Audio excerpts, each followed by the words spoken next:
네, 안녕하십니까. 연세대학교 윤영로 교수입니다. 우리 링크 사업 단장님이 저한테 아주 고난도의 숙제를 주셨습니다. 사실 국내 의료기 산업 관련돼서 특강을 많이 다녔는데 이거 부탁받고 한 2주 고민을 했습니다. 이 대학의 역할은 뻔한데 이걸 어떻게 잘 설득하느냐 하는 건데요. 대학의 역할은 사람들은 교육과 연구라고 그러죠. 제가 생각할 때는 인재를 양성하고 그리고 산업화를 하는 거라고 생각을 합니다. 보시면 국내 의료기 산업이 몇 단계, 저는 여러분들을 이해시키기 위해서, 그리고 또 아까 원장님도 발표하셨고 실장님 발표하셨고 그다음에 기업에서도 발표했는데 다들 그 숙제를 많이 안겨주셨는데요. 우리 국내 행정이나 뭐는 역사입니다. 과거에 왜 이것을 할 수 있었고 왜 못했고 지금은 할 수 있는지를 우리가 봐야 된다고 생각합니다. 그래서 국내 의료 사람이 제1단계 도약한 거는 1977년도 7월 1일 의료보험 제도가 도입돼서 시작이 됐고요. IMF가 또 우리 국내 의료기 산업을 위기는 위험과 기회입니다. 난자한테는 기회가 되는 거고요. 계속 어렵다 하면 위험이 되는데, 이때 디지털 엑셀레이를 했고, 이따 보시면 알겠지만 여기 복지부에 아까 국장님도 축사를 해주셨고 과장님도 나와 계셨는데요. 사실 복지부에서 1995년에 보건복지부에서 보건의료기술 연구 사업을 하면서 의공학, 그 다음에 의사, 기업이 같이 하는 프로젝트를 했던 것이 그 결과가 IMF를 꽤 복구했다고 저는 생각을 합니다. 그러면 지금은 이제 문제가 뭐냐면 그러면서 사실은 너도 나도 의공과를 만들었고, 제가 한국에 나왔을 때는 94년 때는 의공과가 한 4개 4년제가 됐는데 지금은 한 50여 개가 되면서 인력을 많이 배출해서 기업들한테 도움이 됐다고 생각합니다. 그 포인트도 여러분들이 보시면, 여기 보시면 G7 시작했던 복지부에서 그 시점이라고 볼 수 있습니다. 과연 옛날에는 저희가 의료기 사업을 아까 재단 원장님께서 얘기했지만 원주에서 저희가 의료기 사업을 시작한 2000년도에 초기에는 원주시 예산이 3,142억 원이었습니다. 지금 현재 원주시 예산이 1조 5,289억 원으로 5배 성장을 했습니다. 그 당시 의료기 예산은 하나도 없었고 지금은 200개 정도 의료기 예산을 가지고 있습니다. 그래서 대학의 역할이 얼마나 중요한지를 한번 여러분들이 보시면 될 텐데요. 그리고 또 한번 국내 의료기 산업이 어떻게 변화됐냐를 한번 보시면, 사건이 발생할 때마다 그거에 대응하는 시스템이 의학이 발전했고 그에 따라서 의료기도 발전을 했습니다. 코비드 19를 보시면, 19을 보시면 지금 1차, 2차를 저희가 잘 극복했는데 이제 3차에 가서 뭐가 생기냐면 기저질환자, 요양시설에서 꽤 많은 일들이 벌어지고 있습니다. 여러분들 그 데이터 1차, 2차를 보시면 극복의 원동력은 물론 의료진들의 수고도 있었지만 국산화된 의료기들 채용계, 저희 연구실에서 제일 처음으로 디지털 귓속형 채용계를 만들었고요. 결국 환자 감시 장치도 메디아나라는 데서 원주에서 창업해서 이걸 만들었고, 이러한 국산 의료기들이 굉장히 대학에서 역할을 해줬습니다. 연구도 중요하지만 연구를 떠나서 산업화까지 가는 테크닉을 발휘했고요. 그런데 지금 1차, 2차 코로나 극복하면서 문제가 되는 것은 수술복 같은 경우도 원자재의 문제, 그 다음에 채용계도 센서의 문제, 해외에서 갖고 와야 되는 이런 문제들이 있었고요. 그러나 그런 것들이, 마스크도 사실은 인허가 해주는 기관이 하나에다가 7개로 연장되면서 마스크 생산량이 늘어났고요. 그리고 아까 심평원에서 말씀하시는 약국 통제 데이터들이 있었기 때문에 마스크를 중복하지 않고 나눠줄 수 있었다는 것, 국민들이 아마 생각하지 못하는 그러한 데이터들이 있었습니다. 3차 코로나 사태를 저희가 CDC 데이터를 며칠 전에 뽑아봤습니다. 제가 뽑아보니까 이 발생하는 퍼센테이지를 보시면 나이대에 쭉 나이대들이 18세, 29세, 그 다음에 30에서 39세 사이, 그 다음에 50대에서 64세 사이가 많이 벌어집니다.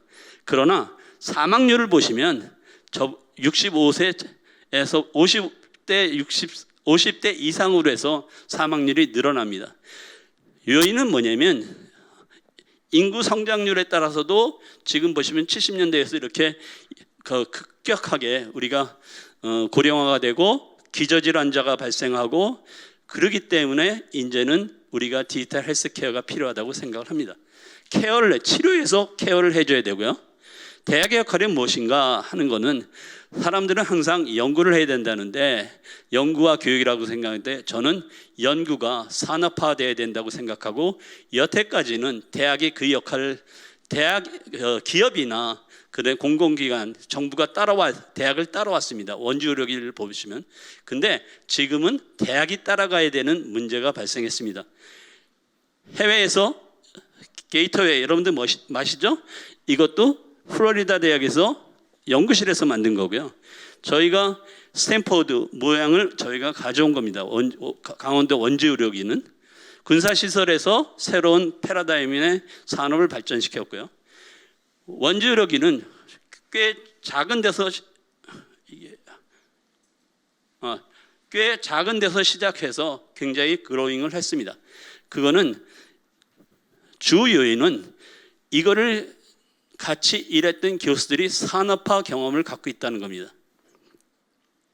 그래서 코스닥도 상장하고 굉장히 그로잉해서 아까 말씀드렸듯이 원주 자체가 5배 성장을 했습니다. 그런데 그리고 이러한 국내 의료기들이 지금 연구실 나간 학생들이 개발한 국산 의료기들이 하이텍은 아니지만 미드텍들이 굉장히 활성화되어 있고요. 그런데 이거는 의료기 전체 패러다임을 만드는 패러다임인데요. 가장 키포인트가 딱 2가지입니다. 국내 의료기 산업을 발전시키려면 보험 수가가 돼야 되는데 그러기 위해서는 빅데이터가 디테일하게 알게 되고 그거를 진짜 진단에 쓸 수 있도록 데이터가 돼야 된다고 봅니다. 또 해외에 수출하려면 외국의 데이터를 또 우리가 이용할 수 있어야 된다고 생각을 합니다. 문제는 뭐냐? 이 프로세싱을 저희들이 다 겪어본 가운데 지금은 데이터라는 거에 접하게 되고 그 데이터에 따라서 기업, 병원 서로가 연결해야 되는 문제가 있습니다. 그래서 ICT, AI, 빅데이터, 통계 분석 이런 것들은 사실 정부에서도 해봤습니다. 식약처 같은 데서도 지금 예를 들어서 클리니컬 이밸루에이션 리포트라는 게 있습니다. 이제는 아마 인허가가 그리고 굉장히 중요합니다. 그래서 디지털에 관련된 것도 인허가가 핫 이슈가 될 거고요. 그래서 보시면 저희 연세대학교에서는 제일 보건과학대학을 만들고 보건 관련 학과가 국내에서 제일 오래됐고요. 이제는 그거를 아까 단장님이 말씀하셨듯이 디지털 헬스 관련된 대학으로 만들고 디지털 헬스케어 학부를 새로 신설했습니다. 50명으로. 그래서 저도 27년 동안 근무했던 대학과를 떠나서 디지털 헬스케어 학부로 옮길 예정입니다. 제가 왜 옮기느냐? 중요하기 때문에 가는 겁니다. 그래서 저희가 이런 큰 카테고리가 있는데 가장 중요한 것은 데이터입니다. 데이터를 어떻게 공유하느냐.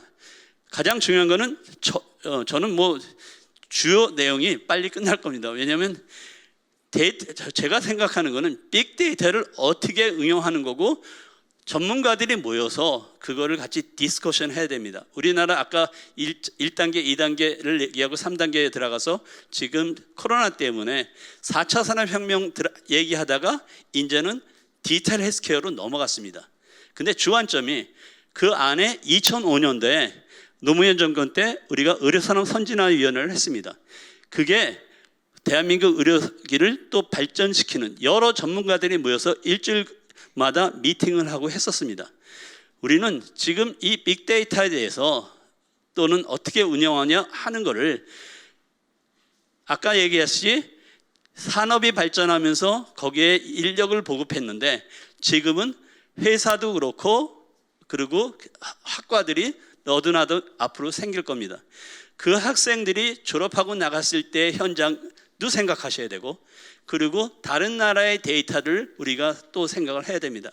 아까 원장님이 신평원 원장님이 우리도 우리 데이터를 가져야 된다 이런 말씀하셨는데 2000년 초기에 힐러리하고 부시가 서로 힐러리 클린턴이 개인이 데이터 가져야 된다 그랬더니 부시가 바로 며칠 있다가 우리 저거 맞다 그랬습니다.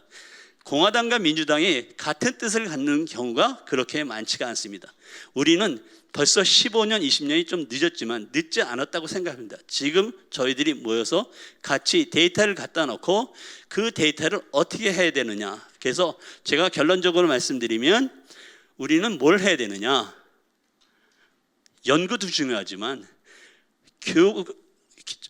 아주 그 신평원 같은 데서 디지털 헬스 학부를 저희가 만들면 그 학부에서 학생들이 쓸 수 있는 뭔가 교육할 수 있는 데이터를 공유해서 이 학생들이 나갔을 때 현장에 대해서 맞춤형 교육을 해야 되는 거고요. 혼자 할 수는 없는 거고 그 다음에 또 하나는 그거에 따라서 산업은 산업대로 발전시키려면 옛날엔 연구하고 그 다음에 산업화했는데요. 이제는 연구 동시에 산업화를 생각하는 시스템이 돼야 된다고 생각합니다. 그래서 대학의 역할이라는 게 그래서 제가 두 가지 보여드리겠습니다. 2002년부터 2008년 동안에 복지부에서 재택 건강관리 시스템이라는 과제를 6년 동안 과제를 했습니다. 제가 이런 말씀드린 거는 많은 거를 우리가 해봤다는 겁니다. 그런 사람들이 다 모여서 우리가 데이터가 어떤 것이 중요하느냐를 분석하고 그거에 맞춰서 학생들을 교육하고 그거에 맞춰서 교수들이 연구와 산업화를 해야 된다고 생각합니다. 또 하나 보여드리면 이거 아파트형 방이고요. 이거는 사실 보건산업진흥원 어떤 사람이 이건 안 된다 그랬는데 당시 과장이었고 사무관 지금은 국장이 되셨죠. 과장하다가 국장 돼서 나가신 분은 임정규 국장이시고 그 다음에 지금 국장으로 계신 분이 사무관 시절에 이것 좀 했으면 좋겠다. 그랬더니 교수님 이거 하셔야 됩니다. 무슨 얘기냐? 패러다임을 바꿔야 된다입니다. 공무원들이나 공공기관도 어떤 목적에 따라서 이런 거를 만들어 놓고 지금 현재 이 시스템은 유지가 안 되겠지만 이런 방이 현재 저희 학교에 있습니다. 그 당시 사업했던 방이고요. 이런 시스템을 옛날에 만들어 봤고요. 그런 최근에 2016년부터 2020년까지 브라질 스마트 의료선을 국책 사업으로 해서 10번 브라질 가서 마무리 짓고 왔습니다. 이번 코로나 사태 때 브라질에서 마나카플루에서 아주 작은 도시입니다. 이것 때문에 굉장히 큰 효과를 봤고요. 제가 말씀드린 건 여기에 있는 기계의 70%가 국산 의료기입니다.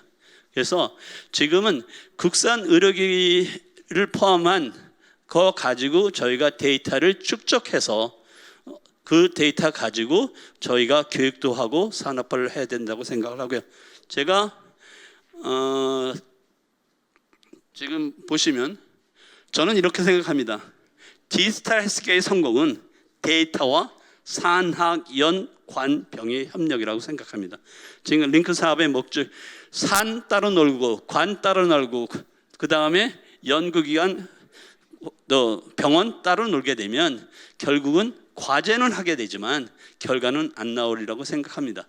그래서 이러한 것들이 대학의 역할이라고 저는 생각을 하고 그 다음에 마지막으로 제가 준비된 자에게만 위기가 위험이자 기회입니다. 그거는 강원도 원주의료기 사업을 통해서 보여드렸습니다. 왜냐? 3천억대가 1조 5천억대에 성장할 수 있었다는 것은 사실 대학의 역할이 컸다고 생각합니다. 제2도약의 제2의 디지털 헬스케어가 우리가 성장해야 되고 신평원이나 건강보험공단, 기업, 병원 같이 모여서 저희가 좋은 결과를 내야 된다고 생각합니다. 이상입니다. 수고하셨습니다.